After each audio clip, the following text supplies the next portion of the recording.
Tony D here with one more supercut of the Lotus Eaters comments. Again, these are mostly 30 seconds. If you watched all these, you know the rules. And if you like stories about the Pines, don't forget to check out the Pineys at Amazon.com. There's a cover for book one. An audio book is available for that. So we'll see you in the Pines. Tony D and Little Joan with another Legend of the Pines. From waymarking.com comes the story of the Blue Comet. This was a train that ran through the Pine Barrens near Chatsworth, New Jersey. In 1939, there was a huge storm. Part of the track washed out and the train derailed, injuring 37. Now, no one died. And later, the train was decommissioned. You could see the tracks were abandoned. Trees are growing through it. But they say at night, you can hear the ghost train, the Blue Comet, still running through the pines. The Ghost Sniper of New Jersey from MysteriousUniverse.org. The Ghost Sniper started operating in November of 1927 in Camden, New Jersey, by shooting at cars going across the Federal Street Bridge. Witnesses never heard gunshots. They just saw the damage that the projectiles did. And after weeks of terrorizing the city, in 1928, the sniper disappeared. He was never caught. Tony D and Little Joan with the top 10 pop culture references about the Jersey Devil. First, there's the PlayStation video game, the X-Files episode, the episode of Gravity Falls, the episode of The Real Adventures of Johnny Quest, a Teenage Mutant Ninja Turtles movie that had the Jersey Devil in it. Horror movies include The 13th Child, The Barons, Carney, and The Last Broadcast. And finally, Bruce Springsteen did a song, A Night with the Jersey Devil. From the New York Times comes the story of the Bicentennial Ghost from an article in 1976. There was a house in Rancocas Woods, New Jersey, and a family lived there, and they were haunted by John Dobson. He was a soldier during the American Revolution in 1777 and died during that winter. When the family moved to Florida, he moved with them. When they moved back to South Jersey, he moved again. But when the family did research, they could find no John Dobson in the records. I don't understand. It was in the New York Times. From South Jersey Adventure blog comes the story of the majestic Salem Oak. Underneath this oak in 1675, John Fenwick, the settler, signed an agreement with the Lenni Lenape Indians to let him build New Salem, which eventually became Salem, New Jersey, and Salem County, New Jersey. This tree is the last of the survivor of a larger forest. It's hanging on, a living monument to that historical event. The Gloucester County Courthouse in Woodbury, New Jersey. Built in 1885, the courthouse is still in use today. It used to have a jail, and in that jail, a prisoner hung himself. When crews were remodeling, they saw a man in prison garb skulking around. He was in the kitchen area where the prisoner used to work, and they felt cold, and they saw strange glowing orbs. Even in the afterlife, they don't let you out of jail. From Cat Country 107.3 comes the story of South Jersey's mystery spot. Located in Double Trouble National Park, yes, that's the name of one of our national parks, it's an area where there's a bunch of trees down. They say it may be a UFO, and the cameras won't work. Compasses will go to berserk, and if you zoom out on Google Maps, you can see it makes a strange pattern of trees. From RoadsideAmerica.com comes the story of Mighty Joe the Gorilla. The 25-foot-tall statue was originally in front of a go-kart place that closed. It was bought by Larry Valenzano as a tribute to his late son who died of a brain tumor. He was a bodybuilder, and his father Larry owned this gas station, which he renamed Mighty Joe's after his late son, which was his nickname in the bodybuilding world. It now stands along Route 206. From DailyOddsAndEnds.wordpress.com comes the story of Absecon Island, just across the Absecon Inlet from Atlantic City. This was an area where pirates operated in the 1700s. As many as 1,500 pirates were operating in this area. Some of them would try to lure boats to their doom and raid the ships when they ran aground. They say the treasure is buried somewhere on one of these islands, if you can find it. Tony D and Little Joan with your Bigfoot update. The last known sighting of Bigfoot in South Jersey was 2018 in Browns Mill, New Jersey, and this was confirmed by Eric Spinner, a representative of the National Bigfoot Field Research Organization of New Jersey. Bigfoot sightings tend to congregate in Sussex County up north and Burlington County down south near me. And you can see by this map, Bigfoot travels up and down the Garden State. From Weird New Jersey comes the story of the Hancock House Massacre. This occurred during the height of the Revolutionary War in 1778 in Salem County. Judge Hancock had a house and about 30 militiamen were garrisoned there when a group of loyalists attacked, butchering many of the patriots. They say their ghosts still wander the grounds, and sometimes you can hear them scream. From trytoscareme.com comes the story of the Greenville Hotel of Bay Head, New Jersey.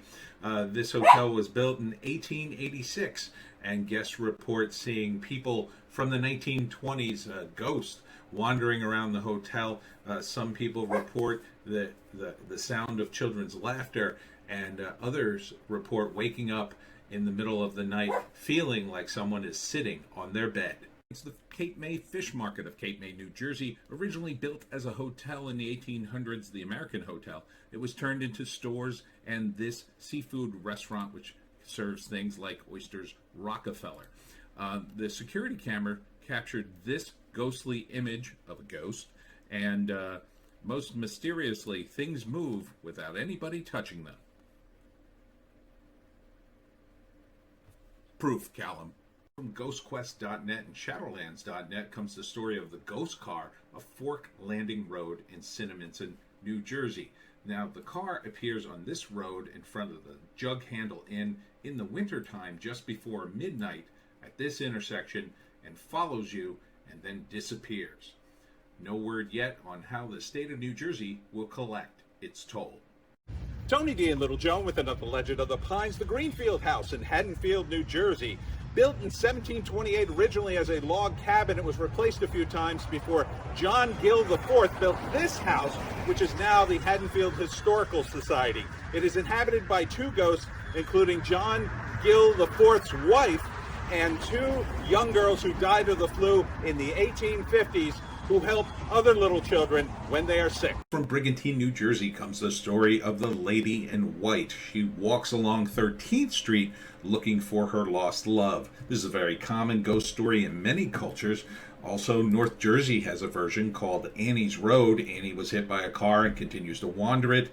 Other states, other countries all over the world has this story, including there's a story in Northwest England in a place called Willow Park. Look for the White Lady. From the Princeton Alumni Weekly comes the story of the Hessian. He was a soldier that fought during the American Revolution when George Washington crossed the Delaware and surprised the British in Trenton.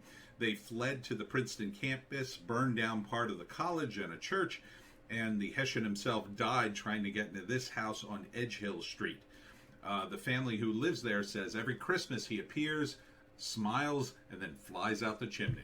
From South Jersey Heritage comes the story of George West. He was a lawyer that lived in the early 1800s in a mansion with his two brothers and his parents in Catawba, New Jersey.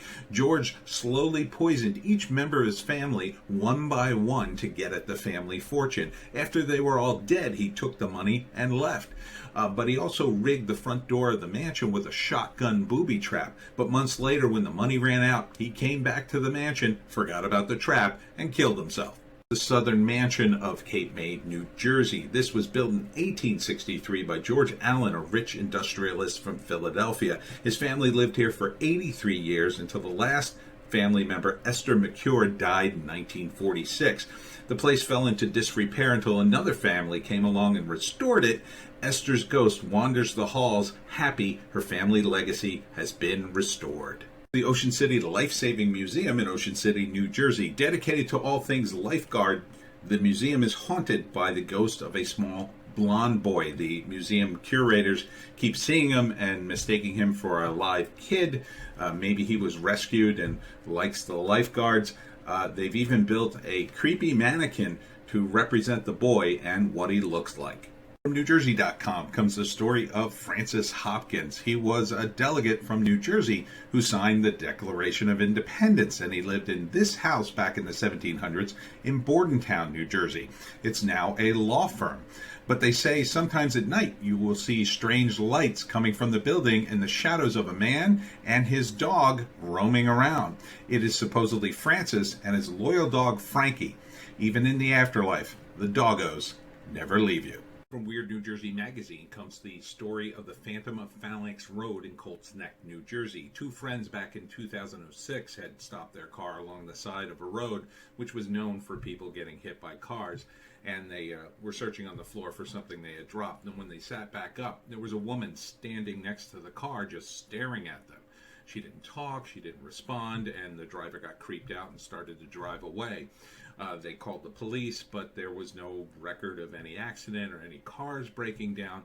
There was just this strange woman on a lonely road staring and staring. From Weird New Jersey magazine comes the story of the Crucker. The Crucker was a rapist in the late 1800s who raped and killed children.